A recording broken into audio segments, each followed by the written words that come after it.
حضرت سعد بن ابی وقاص کی روایت ہے، فرمایا حضور نبی کریم صلی اللہ علیہ وسلم نے فرمایا، قال رسول اللہ صلی اللہ علیہ وسلم، رسول اللہ صلی اللہ علیہ وسلم نے حضرت علی سے فرمایا، کس سے فرمایا؟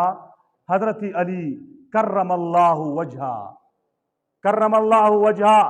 حضرت علی سے فرمایا، غزوہ تبوک کے موقع پہ فرمایا، حضرت علی کو پیچھے گھر میں چھوڑا، بچوں میں چھوڑا، عورتوں میں چھوڑا، جو حضور جانے لگے، علی تو شیر خدا ہے، وہ تو میدان جنگ کا سپہ سالار ہے، وہ پیچھے بچوں میں عورتوں میں کیسے رہ سکتا ہے؟ حضرت علی تڑپ گئے، شہادت کے لیے تڑپنے والے علی تھے، کہنے لگے اللہ کے نبی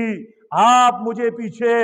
بچوں میں چھوڑ رہے ہو، عورتوں میں چھوڑ رہے ہو، کل لوگ کہیں گے علی فلاں جنگ میں پیچھے رہ گیا، یہ بڑا بزدل ہے۔ فرمایا شہادت تو میری لیلا ہے، اللہ کی نبی مجھے جانے کی اجازت دیجئے۔ حضور نے کیا فرمایا؟ سنو سعد بن ابی وقاص کی روایت ہے، فرمایا قال رسول اللہ صلی اللہ علیہ وسلم لے علی، حضور نے علی سے فرمایا انت منی بمنزلت ہارون من موسیٰ، اے علی آپ میرے لیے ایسے ہو جیسے موسیٰ کے لیے ہارون تھے۔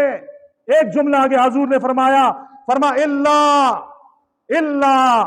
انہ لا نبی بعدی، مگر بات یہ ہے کہ میرے بعد کوئی نبی نہیں ہے، تو میرے لیے ایسا ہے جیسے موسیٰ علیہ السلام جب کوہ طور پہ گئے، پیچھے اپنے اہل و عیال میں بنی اسرائیل میں جسے نائب بنایا، جانشین بنایا، اپنا نمائندہ بنایا، قبیلے کا بڑا بنایا، وہ ہارون تھے۔ اے علی میں تبوک پہ جا رہا ہوں، آپ پیچھے بچوں میں، آپ ذمہ دار ہوں گے، آپ کی ہارون کی مثال ایک طرح ہے، لیکن ایک بات یاد رکھو اللہ انہ لا نبی بعدی،